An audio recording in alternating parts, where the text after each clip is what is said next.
Assalamu alaykum, hörmətli televizor körgüçiler. Dünya Uyghur Qurultayı Tor televiziyasının həftəlik xəbərlər proqramısına xoş gəldinglar. Mən İftixar Abdurşid. Aziz görünmənlər, tövəndə diqqətinizlər ötən həftədən beri Uyğurlar münasibətlik bolğan bəzi mühim hadisə haqqında qısqaça toxtalıb ötümüz. Qani diqqətinizlər həftəlik xəbərlər proqramımızın təfsilatı bolsun. Demokratiya və kişilik hüquq qəhrəmanı, irqi qırğınçılıqqa duçar bolayotgan Şərq Türkistan xalqının sadiq qollug'uchisi və səmimi do'sti Yaponiyaning sobiq bosh vaziri Shinzo Abe əpəndimning 8-iyul kuni qurolliq suiqasdga uchrab hayotidan ayrilganligi munosabati bilan butun erkin dunyo xalqi, jumladan muhojiratga Uyg'urlar ig'ir motam tutib o'zlarining Shinzo Abe əpəndimiga bo'lgan cheksiz hurmatini ifoda qilayotgan bir paytda bir o'chim axloqsiz Xitoylarning Shinzo Abe əpəndimning o'limini qutlab ziyofatlar o'tkazishi və Yaponiya xalqiga til haqoratlar yağdırışı xalqaro jamoatchilikning qattiq nafratini qo'zg'adi. Xitoyning ijtimoiy taratqularida keng tarqalgan ko'rinishlardan ma'lum bo'lishicha, ko'plagan Xitoy restoranlari Shinzo Abe əpəndimning o'limini qutlab maxsus lozunkalarni esib haqsiz tomoq tarqatgan. Ya'ni ko'plagan Xitoylar ziyofatlar o'tkazib Shinzo Abe əpəndimga va Yaponiya xalqiga ig'ir til haqoratlar yağdırgan. Hatto ba'zi Xitoylar haddidan eshib, Yapon erlarining hammasini qirib tashlab, ayollarga bosqinchilik qilishimiz lozim deb chalvoq qilgan. Kuzatuvchilar Xitoylarning Shinzo Abe əpəndimga bu darajada nafrat qilishining asosiy sababining uning Uyg'ur va Tibet xalqiga ega chiqishi va har qatim Xitoy rahbarlari bilan ko'rishganda Sharq Turkiston va Tibetdagi kishilik huquq masalasini alohida tilga olish ekanligini bayon qilishmoqda. Yaponiyaning sobiq bosh vaziri Shinzo Abe əpəndim Uyg'urlar masalasiga yaqindan ko'ngil bo'lib kelgan shaxslarning biri bo'lib, u mayli bosh vazirlik vazifasini o'tayotganda bo'lsin yoki istifa bergandan keyin bo'lsin, Xitoyning shuncha kuchli besimi va noroziligiga pisand qilmay Dunyo Uyg'ur Qurultayining sobiq raisi Rabia Qodir, Qurultayning navbatdagi raisi Dolqin Aysa, Qurultayning sobiq muavin raisi Seyit Tumturk, Qurultayning Yaponiya va Pasifik rayonidagi xizmatlarga mas'ul sobiq alayda vakili Ilham Mahmud, Yaponiya Uyg'ur jamiyatining raisi Abdukerim Abdurahmon qatorliq ko'plagan Uyg'ur siyosiy faoliyatchilari bilan ko'p qatim uchrashuv va suhbatlar olib berib, o'zining Sharq Turkiston xalqiga bo'lgan qo'llashini ochiqcha ifoda qilib kelgan va bu sababdan Xitoyning ashaddiy dushmaniga aylangan edi. Shinzo Abe əpəndimning vafoti munosabati bilan BDT, Yevropa İttifaqı və köplagan demokratik ellər bayrağını yerim tushirib ta'ziyasini ifoda qildi. Qurban hayitining birinchi kuni Yaponiyadagi bir qism Uyg'urlar hayit namozidan keyin Shinzo Abe əpəndim qasd kuchirgan Yaponiyaning Nara shahridagi naq maydonga berib gul chechak tizib o'zlarining hurmat va qayg'usini ifoda qilishdi. Shinzo Abe əpəndimning o'limidan xuddi Uyg'urlarga o'xshash cheksiz azoblangan Tibetliklarmi Hindistonning Darussalam shahrida Dalay Lamaning riyosatchiligida Shinzo Abe əpəndimning ro'yiga atab maxsus nom dastur o'qidi. Ko'plagan Uyg'urlarmi Shinzo Abe əpəndimning buddist bo'lishiga qaramay uning ro'yiga atab duo tilovat qilib Allohdan marhumiga jannat va oilasidagilarga sabr tilashdi. Dunyo Uyg'ur Qurultayining raisi Dolqin Aysa əpəndim Shinzo Abe əpəndimning vafoti munosabati bilan matbuotlar qilgan so'zida Shinzo Abening 2008-yili Xitoyning sobiq davlat raisi Hu Jintao bilan ko'rishganda Uyg'urlar masalasini tilga olganligini, u yillarda Uyg'urlar masalasining texi davlat darajalik rahbarlar orasida tilga ilinib boqmaganligini, buningdan Shinzo Abening Uyg'ur masalasiga burundan tortib qanchalik ko'ngil bo'lib kelganligini ko'rib olishga bo'lganligini ta'kidladi. Dunyo Uyg'ur Qurultayi Shinzo Abening vaqtsiz o'limi munosabati bilan e'lon qilgan ta'ziya bayonotida uning demokratiya va kishilik huquqiga haqiqiy ishonadigan va bu universal qimmat qarashni hamisha tashviq qilgan bir siyosiy ekanligini, uning Yaponiyaga rahbarlik qilish jarayonida Yaponiyada muhim islohotlarni ilib berib, demokratik qimmat qarashni kuchaytirib, dunyoning tinchligi va muqimligiga to'kib qo'shganligini muayyanlashtirdi. Qurultayning bayonotida mundaq deyilgan: Yaponiya va boshqa joylardagi Uyg'urlar uning Yaponiya va xalqarodagi Uyg'ur ishlarini ilgari surishga qo'shgan qimmatli to'kpisidan minnatdor. Dunyo Uyg'ur Qurultayi uning ulug' xizmatlarini va siyosiy hayotida qo'g'dagan prinsiplarini davomli asli saqlaydi. U dunyodagi Uyg'ur jamoatining ittifoqdoshi sifatida har doim aslandi. Muhojiratdagi bir qarindishimiz Uyg'ur xalqining Yaponiyadagi homiysi va qadrlik do'sti Shinzo Abening vafoti munosabati bilan tövandagi ta'sirli misralarni yezib qoldirdi. İnsanlık şanida bir tog' idingiz, samimiyat sap yurak sungan idingiz. Ah bugun ayrildik sizdan vaqtsiz, ta abad o'chmaydi shalliq izingiz. Gulchuchak purkangay qabringizga, oltin ham teng kelmas qimmatingizga. Adolat uyg'onib yo'risi olam, dunyo ham yetkusi qadringizga. Uyg'urning chin do'sti, insonlik faxri, bir o'tliq muhabbat, adolat jismi, asrlar ruhingiz bizlarga hamro, eslaymiz so'ygida abadiy sizni. Dunyoning har qaysi ellarida yashayotgan Sharq Turkistonlik qarindoshlarimiz cheksiz qayg'u, azob, g'ashlik va ma'yuslik ichida Qurbon hayitini kutib oldi. Hayit namozdan keyin vatandagi urug' tuqqanlarning tuproq beshini ziyorat qilishdan va ota-onalarini patilab ularning hayitini muboraklashdan mahrum qolgan qarindoshlarimizning o'zlarini bu azobli kunlarga qoldirgan mustabid Xitoy hokimiyatiga bo'lgan g'azab nafratini hassalab oshirdi. Muhojiratdagi Uyg'urlar eng ko'p o'ltiraqlashgan Qozog'istondagi Uyg'urlar hayit namozlaridan keyin marhum milliy ustozlarimizdan G'ani Batur, Ziyo Samidi, Abdurob Maqsum, Yusufbek Muxlisi, Hashir Vahidi, mustaqillik shahidimiz Dilbirim Samsaqova va Sharq Turkiston milliy armiyasining Qozog'istonda vafot bo'lgan ofitser jangchilarining tuproq beshini ziyorat qilib, ularning va butun aziz shahidlarimizning ro'yi uchun duo tilovat qilishdi. Qurultayning Qozog'istondagi rahbarlaridan Qahramon G'ojanbardi va Erkin Ahmetov apandimlarning boshlamchiligida Qurultay markaziy organ tarafidan yo'llab berilgan qurbonlik Qozog'istonni qurbonlik qilish imkoniyati bo'lmagan qarindoshlarimizga tarqitib berildi. Qirg'iziston Uyg'ur ittifoq jamiyatining uyushtirishida Bishkek va Jalolobod shaharlarida va O'zbekiston Uyg'ur madaniyat markazining uyushtirishida Toshkent shaharlarida kollektiv hayitlash faoliyatlari o'tkazildi va aziz shahidlarimizning ro'yi uchun duo qilindi. Dunyo Uyg'ur qurultayi uzun yillardan buyon Germaniyadagi Turk islom tashkilotlari va Uyg'ur qarindoshlarimizdan yig'ilgan qurbonlik pulini dunyoning har qaysi ellardagi qiyinchilik ichida qolgan qarindoshlarimizga yetkazib berishni izchil davomlashtirib kelgan edi. Bu qatımı yana necha yuzilgan qurbonlikni Afg'oniston, Pokiston, Qozog'iston, Qirg'iziston, O'zbekiston, Hindiston, Turkiya, Misr, Tayland qatorliq davlatlarga qarindoshlarimiz yetkazib berdi. Dunyo Uyg'ur qurultayining markaziy organ joylashgan Germaniyaning Myunxen shahriga qarindoshlarimiz Qurbon hayit namozini Uyg'ur masjidiga to'planib birlikda o'qidi.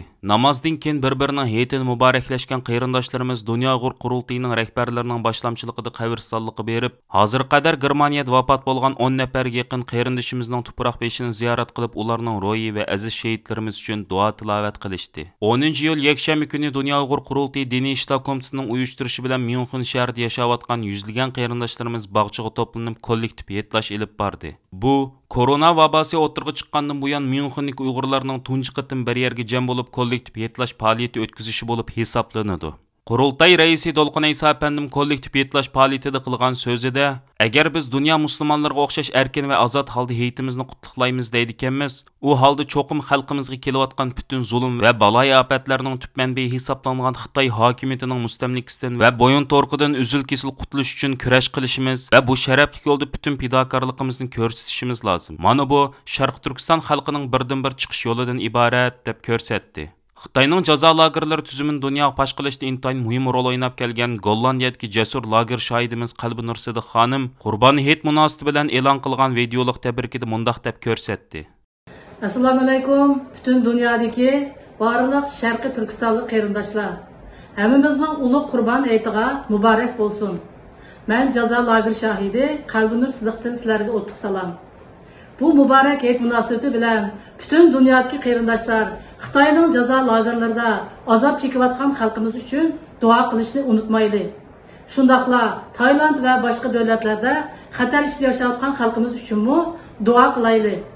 Ularni qutuldirish uchun barliq imkonlarni qo'llanib, bir niyat bir maqsadda harakat qilayli.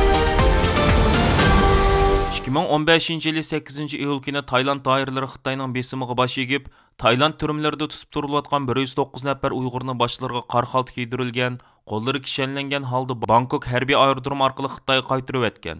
Bu voqea ayni chog'da Amerika boshchiligidagi G'arb demokratik ellarning va xalqaro kishilik huquq tashkilotlarining qattiq noroziligini qo'zg'agan. Muhojiratdagi Uyg'urlarmi Tayland hukumatining bu g'ayri insoniy qilmishini ayblab butun dunyo miqyosida keng ko'lamli norozilik namoyishlari olib borgan edi. Taylanddagi 109 nafar Uyg'urning Xitoyga qaytarilganligining 8-yilligi munosabati bilan 8-iyul kuni Dunyo Uyg'ur qurultayi, Xalqaro Sharq Turkiston tashkilotlar birligi, Uyg'ur kishilik huquq qurilishi, Uyg'ur akademiyasi, Sharq Turkiston ulamolar birligi, Qirg'iziston Uyg'ur ittifoqi, Qozog'iston Uyg'ur yoshlari birligi, Amerika Uyg'ur birlashmasi, Kanada Sharq Turkiston birligi qatorliq 52 Uyg'ur tashkiloti birlikda bayonot e'lon qilib, Tayland hukumatidan uzun yillardan buyon Tayland turmalarida begunoh tutib turilayotgan 52 nafar Uyg'urni darhol erkinlikka chiqarishni talab qilish bilan birga, demokratik ellarning hukumatlarini Tayland hukumati bilan hamkorlashib Taylandni Xitoyga qaytarilish xavfiga duch kelayotgan 52 nafar Uyg'urni 3-chi bir bexatar davlatga o'tkab himoya ostiga ilishga chaqirdi. Birlashma bayonotda Xitoyning davlat halqigan bostirish siyosatining muhojiratdagi Bo'libmi Tayland türmelerinde tutup turilayotgan Uyg'urlarga zo'r tehdit ilib kelganligi. Ba'zi davlatlarning Xitoyning besim bilan Uyg'ur musofirlarini sababsiz tutqun qilib Xitoyga qaytarib berganligi. 2015-yili 8-iyul Taylanddagi 109 nafar Uyg'urning Xitoyga majburiy qaytarilishining Uyg'ur musofirlari duch kelgan eng ichinishli tragediyalarning biri ekanligi eslatib o'tildi. Bayonotda yana 2013-yildan 2015-yilgacha Xitoyning zulmidan qochib Sharq Turkistonda ming bir mushaqqatlar bilan Taylandga kelgan Uyg'ur musofirlarining intayin nachar muomalaga uchraganligi. Taylanddagi 52 nafar Uyg'urning 8 yildan ko'proq vaqtdan buyon Tayland turmalarida intayin mushkil muhit ichida yashashga majbur bo'layotganligi. Davolanish imkoniyatiga va yetarlik oziq ega bo'la olmagan Uyg'urlarning jismoniy va ro'yi jihatda og'ir zarbaga uchraganligi. Bu xil nachar muhit sababidan turmadagi 3 yoshli bir Uyg'urnimi o'z ichiga olgan eng az 2 nafar Uyg'urning hayotidan ayrilganligi eskartib o'tildi. Bayonotda yana Xitoyga qaytarilgan Uyg'urlarning qanday bir ichinishli oqibatga duchor bo'lganligini xalqaro jamoatchilik obdan tonib yetishi kerak. Tayland turmalarida tutib turilayotgan 52 nafar Uyg'ur darhol ozod qilinishi va 3-chi bir bexatar davlat tarafidan himoya ostiga ilinishi lozim deb uzun yillardan buyon het bayramlarda Pokistondagi Uyg'urlarga yemek-ichmek tarqitish orqali Pokistonda yashayotgan Uyg'ur qarindoshlarimizni o'zining razil siyosiy tashviqot uchun foydalanishga urinib kelgan kommunist Xitoy hokimiyati bu yillik Qurban hayitida yana o'xshash vositani qo'llandi. Pokistondagi Uyg'ur jamoatiga vakillik qilayotgan Ömer Uyg'ur vaqfisining o'rinlashtirishida Dunyo Uyg'ur qurultiyi nomidan qurbonlik tarqitilganligidan oldin xabar topgan Xitoyning Pokistondagi bosh elchixonasi darhol Pokistondagi Uyg'urlar uchun 5 qurbonlik ajratgan. Ammo islomiyatning ashaddiy dushmani hisoblangan kommunist Xitoy hokimiyatining qurbonligini mutlaq ko'p sondagi Uyg'ur qarindoshlarimiz rad qilib, Dunyo Uyg'ur qurultiyi nomidan qurbonlik tarqitish o'rniga to'plangan. Afsuski yana intayin oz sondagi ba'zi vijdonsiz va munofiq Uyg'urlar Xitoy bergan 5 qurbonlikni qabul qilgan.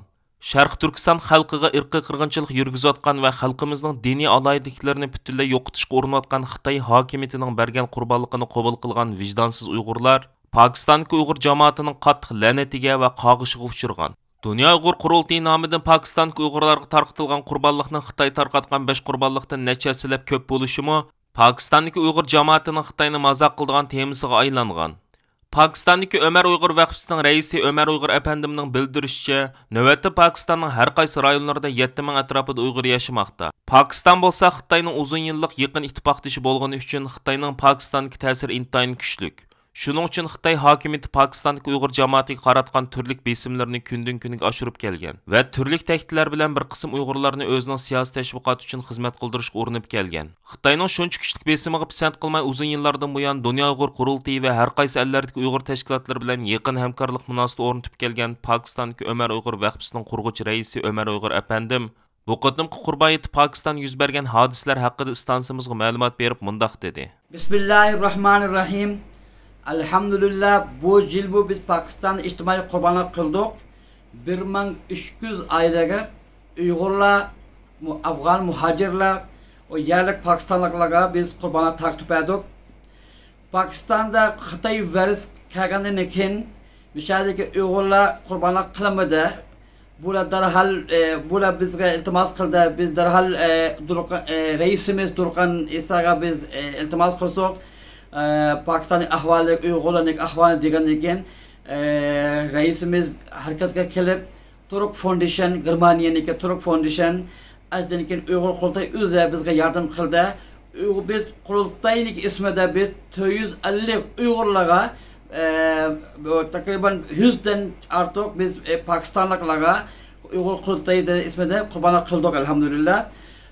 Bizni ko'rib Xitoy bu qurbonlik taqdim etdi. 5 qo'y taqdim etgandan keyin mishadagi Uyg'urlarga biz Eidniki 1-kuni, 2-kuni biz qurbonlik berdik. Bergandan keyin mishada 5 qo'y mishadagi Uyg'urlarga biramay Xitoy biroz Uyg'urlar munofiqlar o'zi bu qurbonlikni taqsim qilib o'zi yibdi. Alhamdulillah biz bu yil nihayat yaxshi ish qildik. Vakolatdan biz Pokistondagi Uyg'urlar Umar Uyg'ur vaqfi tarafdan biz raisimiz Durqan Isa Uyg'ur qurultayi bizga yardım qilgan hammalarga rahmat etamiz. Hammalardan Alloh rozi bo'lsin. Assalomu alaykum Pokistondan Umar Uyg'ur. Dünya Uyghur Qurultayı uzun yıllardan buyan Germaniyadagi Türk İslam teşkilatları ve Uyghur qarindoshlarımızdan yig'ilgan qurbonlik pulini dunyoning har qaysi ellardagi qiyinchilik ichida qolgan qarindoshlarımizga yetkazib berishni izchil davomlashtirib kelgan edi. Bu qatimmi yana necha yuzlagan qurbonlikni Afg'oniston, Pokiston, Qozog'iston, Qirg'iziston, O'zbekiston, Hindiston, Turkiya, Misr, Tayland qatorliq davlatlarga qarindoshlarımizga yetkazib berdi.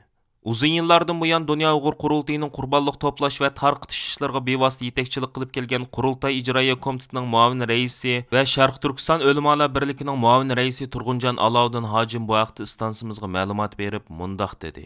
Qurbonlik qilish har qanday shart-sharoiti yor bergan, imkoniyati yor bergan musulmonga vojib. Bunga asosan butun dunyodagi musulmonlar o'zining shart-sharoitiga qarab, shart-sharoiti yor berganlar qurbonlik qilib, sharoiti yor bermagan, iqtisodiy nachar, faqir, kambag'al musulmonlarga qurbonlikning go'shidan berish orqali shularni go'sht yeyishdan bahramand qiladi. Payg'ambarlar islom hadis sharifda qurbonlik qilsanglar, qurbonlikni 3 bo'linglar, bir qismini oilanglarda, bir qismini do'st ziyoratlar bilan va yana bir qismini faqirlarga beringlar degan. Shuning asosan bizmo Dünya Uyghur Qurultayı qurilgan kundan boshlab ta hozirgacha har yili Qurban heyti yaqinlashib kelish oldida bütün qarindoshlarımızga, mayli Türk qarindoshlarimiz bo'lsin, Uyg'urlar bo'lsin, hammaga safarbarlik e'lon qilish orqali qurbonlik to'plab, bu qurbonlikni dunyoning har yeridagi, bo'libmi O'rta Osiyo va Afg'oniston, Pokiston, Hindiston, Tayland va Misr degandek davlatlarda turayotgan qiyinchiligi eğer iqtisodiy sharoiti yo'q shunday qarindoshlarımızga avatib berib keldik. Burun 2016'dan burun vatanimizga avatib berdik. Vatanimizning her nahiye yezlarga aşağıdaki Xitoy jallatlarning qo'lida shahid bo'lgan va turmlarda yetayotgan qarindoshlarımızning oila tavabiyatlarini yo'qlaydik. 2016'dan başlap Xitoy hokimiyati chet el bilan bo'lgan aloqani uzayotgandan keyin biz yana to'xtab qolmay shu Xitoyga qo'shni davlatlarga qochib chiqib shu davlatda panohlanib turayotgan iqtisodiy nachar qarindoshlarimizga yordam qilib kelyapmiz. Mana bu yilmi yuzlagan qurbonliklarni Türk qarindoshlarimizdan va Uyg'urlardan jig'ib buni shu Orta Asya devletleri Kazakistan, Kırgızistan, Özbekistan ve Afganistan, Pakistan, Hindistan, Mısır qatarlıq devletlerine ve Tayland qatarlıq devletlerdeki qarindoshlarımızga avatib. Dünya Uyghur Qurultayının bayonotchisi ve Qurultay Berlin ishxonasining direktori G'ayur Qurban efendimning dunyoga dangliq Volkswagen avtomobil shirkatining ijroiya direktori Herbert Dies efendidan mazkur shirkatning Urumchidagi sho'ba zavodini taqashni talab qilib boshlatgan imzo to'plash harakati Germaniyadagi har qaysi sohalarning kuchli diqqatini qo'zg'adi. İmza toplash faoliyati boshlangan bir qancha kun ichida imzo qo'yuvchilarning soni 2000 nafarga yaqinlashdi. O'tgan yilmi G'ayur Qurban efendim Germaniya parlamentidan Uyg'ur irqi qirg'inchiligini rasmiy yo'sinda qabul qilishni talab qilib imzo toplash harakati boshlatgan bo'lib, hozir qadar bu talab xatiga imzo qo'yganlarning umumiy soni 130 ming nafardan eshib ketgan. Oldimizdagi mezgillarda mazkur imzo xati Germaniya parlamentiga topshirib berildi. Volkswagen avtomobil shirkatining ijroiya direktori Herbert Dies efendidan mazkur shirkatning Urumchidagi sho'ba zavodini taqashni talab qilib boshiltilgan imzo toplash chaqiriqida Volkswagen avtomobil shirkatining 2013 yildan boshlab Urumchida sho'ba zavod qurganligi, mazkur zavodning o'pchörsiga millionlagan Uyg'urlar qamalgan turma va jazo lagerlarini o'rinlashganligining oshkora bo'lganligi. Volkswagen avtomobil shirkatining ijroiya direktori Herbert Diesning bu xil ahvolga va har taraflamilik noroziliklarga parvo qilmasdan Urumchidagi zavodning ishlab chiqarishini toki bugungacha davomlashtirib kelganligi ta'kidlab o'tildi va majburiy emgak tuzimiga sherik bo'lib qolmaslik uchun Volkswagen avtomobil shirkatining Urumchidagi sho'ba zavodining darhol taqilishi lozimligi talab qilindi. Dünya Uyghur Qurultayının 14 iyul kuni tarqatgan e'lonida Qurultay bilan har qaysi ellarning parlamentlari orasidagi munosabatlarga mas'ul to'liq maoshli koordinator qabul qilganligi bildirildi. Yevropaning o'lchamlari bo'yicha maosh beriladigan mazkur xizmatni loyiq ko'rguvchilar 7 oyning 31 kuniga qadar o'zlarini Dunyo Uyg'ur qurultayining markaziy ishxonasiga bildirishi lozim. Qurultayning parlamentlararo xizmatlarga mas'ul alayda xodimi Bryussel yoki qurultayning Myunxen shahridagi markaziy ishxonasida xizmat qiladi. Dunyo Uyg'ur qurultayining bu vaqtdagi e'lonida ko'rsatilishicha, qabul qilinadigan xizmatchi xodim inglizchani ravon bilishi, fransuzcha, xitoycha va uyg'urcha tillarni bilishi, ijtimoiy aloqa vositalaridan unumli darajada foydalanish iqtidoriga ega bo'lgan bo'lishi, Sharq Turkiston va Xitoyning navbatdagi vaziyat haqida tafsiliy ma'lumotga ega bo'lgan bo'lishi, erkin sayohat qilish va favqulodda ahvollar ostida 8 soatlik ish vaqtidan keyinmi yana davomli xizmat qila oladigan imkoniyatga ega bo'lishi shart. Undan boshqa yana qurultay tarafidan ish qilinadigan parlamentlararo koordinatori Yevropa Birligining har qaysi organlari va xalqaro kishilik huquq mexanizmi haqida ma'lumotga ega bo'lishi, siyosat va xalqaro munosabatlar yoki xalqaro qonun va kishilik huquq bilimlari bo'yicha universitetni tamomlagan bo'lishi, Uyg'urlar masalasining navbatdagi taraqqiyot yuzlanishidan to'liq xabardor bo'lgan bo'lishi lozim. Dunyo Uyg'ur qurultayi bilan har qaysi ellarning parlamentlari orasidagi munosabatlarga mas'ul to'liq maoshli koordinatorning xizmat doirasi tovandikilardan iborat. Qurultay nomidan har qaysi ellarning hukumatlari, parlamentlari, ommaviy tashkilotlar va diniy guruhlar bilan aloqa o'rnatish. Har qaysi ellarning parlamentlarida Uyg'ur do'stlik guruhlarining qurilishini qo'lga keltirish. Uyg'ur sud kollegiyasining hukmini va har qaysi parlamentlarning hozir qadar Uyg'ur irqi qirg'inchiligi haqida olgan qarorlarning boshqa ellarning parlamentlariga tashviq qilish va anglatish. Hökumətlərini, parlamentlarni və xalqaralıq organlarni Uyğurlar məsələsi haqqında hərəkətə ötküzüş. Hər qaysı parlamentlarga sunulduğan Uyğur məsələsi haqqındakı xəbərnamə, doklad və bayanatlarını tayarlaş. Xalqara organlarga sunulduğan Uyğur məsələsi haqqındakı türlük təklif layihələrini tayarlaş. Dünya Uyğur qurultayının hər qaysı əllərinin parlamentlər arasındakı münasibətlərə məsul toluq maaşlıq koordinator qəbul qilish haqqındakı elanның təfsilatını tövəndəki qurultayının torbət adresindən toluq görə alaysiz. Xitoyning davlat raisi Xi Jinpingning Sharq Turkiston qilgan tuyuqsiz ziyorati kuzatuvchilarining kuchli diqqatini qo'zg'adi. Xitoy Kompartiyasining koni bo'lgan Xalq gazeti 14-iyul kuni xabar berib, Xitoy davlat raisi Xi Jinpingning 12-iyul kuni tushdan keyindan boshlab 13-iyul tushdan burungacha Urumchi shahrida tuyuqsiz tekshirishda bo'lganligini ilgari surgan. Xabarda aytilishicha, Xi Jinping Urumchida Xinjiang Universiteti, Urumchi xalqaro quruqlik porti rayoni, Tangirtaq rayonluq Goyanshan mahallasi, Xinjiang Uyg'ur avtonom rayonluq muzey qatorliq joylarni ziyorat qilgan. Xabarda mundaq deyilgan: Bosh sekretar Xi Jinping Xinjiang ixtisosliqlarini yetishtirishni kuchaytirish, yuqumning oldini olish va tizginlash, iqtisodiy va ijtimoiy taraqqiyotni bir tutash planlash, millatlar ittifoqligini puxta qadamlar bilan olg'a siljitish, Junxo millati o'rtaq gavdasi engini mustahkamlash qatorliq ahvollarni egiladi. Xalq gazeti va Xalq to'g'rida berilgan bu vaqtdagi suratli xabarda Xi Jinpingning Uyg'urlarning uyiga kirib, ular bilan xo'shal-xo'ram holda hamdastlik bo'lganligi, aholilar o'ltiroq rayondagi Uyg'urcha kiyingan bir to'p omma tarafidan qizg'in olqishlanganligi, xalq ommasining chavoqchilib Xi Jinpingga agishib ko'chalarda manganligidek ko'rinishlar qistirilib tashviq qilingan. Bu suratlar ichida yana Xi Jinpingning bir to'p qirg'iz san'atkorlar bilan birga tushgan suratimi qo'shib ko'rsatilgan. Dunyo Uyg'ur qurultayining bayonotchisi Dilshod Rishit bu vaqtda matbuotlar qilgan so'zida Xi Jinpingning Sharq Turkistonga tuyuqsiz ziyoratini xalqaroning ko'zini bo'yash uchun elib berilgan dedi. U mundaq dedi: Xi Jinpingning bu ziyaratining maqsadi xalqaro jamiyatga Sharq Turkistondagi vaziyatning muqim, xalqlarning baxtiyor turmush kechirayotganligini pardozlab ko'rsatish uchundir. U bu ziyarati orqali xalqaro jamiyatning Xitoy qaratayotgan tanqid va ayblashiga pisand qilmaydiganligini, Xitoyning rayondagi majburiy emgak siyosati va irqiy qirg'inchiligini davomlashtirganligini, shuning bilan bir vaqtda rayondagi soqchi doiralari va qurolli qismlarning bostirish harakatlarini eng yuqori darajada qo'llaydiganligini ko'rsatib qo'ymoqchi ham ularni rag'batlantirmoqchi bo'lgan. Darvaqa yaqinda oshkorlangan Xinjiang soqchi hujjatlaridagi ba'zi maxfiy hujjatlar Xitoy davlat raisi Xi Jinpingning Uyg'urlarga yurgizilayotgan ziyonkashliklarning bosh loyihalaguvchisi ekanligini oshkorlab bergan. Oshkorlangan maxfiy hujjatlarning birida 2018-yil 6-oyda Xitoy jamoat xavfsizlik ministrligining ministri Zhao Keji bu nuqtani aniq va qayta tilga olgan. Zhao Keji shu qitimliq so'zida Xitoy markaziy hukumatining lager siyosatini himoya qildiganligi, Xi Jinpingning lagerlarning odamga liq to'shib ketganligidan xabardor ekanligi, markazning yangi lagerlarni qurish va texmi ko'p lager soqchilarini xizmat qabul qilish uchun moliya rasxoti va boshqa sharoitlarni yaratib berganligini aniq tilga olgan. Mazkur hujjatlar oshkorlangandan keyin xalqaroda zo'r g'ulg'ul Xi Jinpingning Uyg'urlar qartilayotgan insoniyat qarshi jinoyat va irqiy qirg'inchilik siyosatining bosh qo'mondoni ekanligi oydinlashgan edi. Bu qatim Xi Jinpingning tuyuqsiz Urumchiga tekshirish kelishi har soatdagi kuzatuvchilarning diqqatini qo'zg'amoqda. Aziz ko'ruvchilar, yuqorida diqqatingizga haftalik xabarlar programmamizning tafsilotini sundik. Keyin qitimliq sonimizgacha ko'rishgacha omon bo'lgaysizlar. Xayr xo'sh.